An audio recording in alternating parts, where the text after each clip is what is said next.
একটা বিষয় বুঝি না যে বিগত 16 বছর ধরে আমরা ছোটকাল থেকে দেখছি রাজাকারের ছবি বানানো হইতো, বিভিন্ন বিটিভিতে মুভি দেখানো হইতো। তো মুভিতে দেখতাম রাজাকার দাড়ি টুপি পাঞ্জাবি বা ছাতি কাঁধে একটা নিয়ে রাজাকারি করতো, মানুষের ক্ষতি করতো, জানমালের উপরে অত্যাচার করতো, নারীদেরকে দর্শন করতো। এটা বুঝাইতো দাড়ি টুপিয়ারা, দাড়ি টুপিরা রাজাকারী ছিল।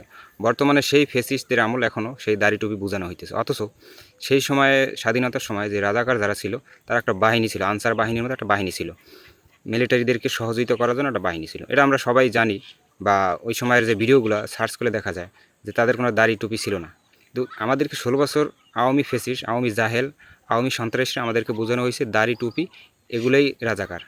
ঠিক একই আওয়ামী ফেসিস্টদের মতো, আওয়ামী জাহিলিদের মতো এখন এক জাহিলিরা দাড়ি টুপিদের বানাইয়া ছবি কাঠন আইকা তাদের উপর জুতা নিক্ষেপ করতেছে। এগুলো মুসলিমদের উপর অত্যাচার, এক ধরনের মুসলিমদের আকিদের উপরে, মুসলিমদের ধর্মের উপরে বা আলেমুলামাদের উপরে একটা ঘৃণিত একটা প্রোপাগান্ডা তারা ছড়াইতে চায় যে দাড়ি টুপি রাখলেই রাজাকার বোঝানো হয়। এই সমস্ত জাহিলি পানা এগুলো অবশ্যই বন্ধ করতে হবে, এগুলোর ব্যাপারে আন্দোলন সংগ্রাম করে তুলতে হবে। যে আওয়ামী লীগ যে সিস্টেমভাবে আলেমদেরকে অপমান করতো, জঙ্গি নাটক সাজাইতো, সেই একই সিস্টেমে আরেকটা জাহেল তৈরি হইতেছে বাংলাদেশে। সেই জাহেলের বিরুদ্ধে অবশ্যই আমাদের সংগ্রাম অব্যাহত থাকবে।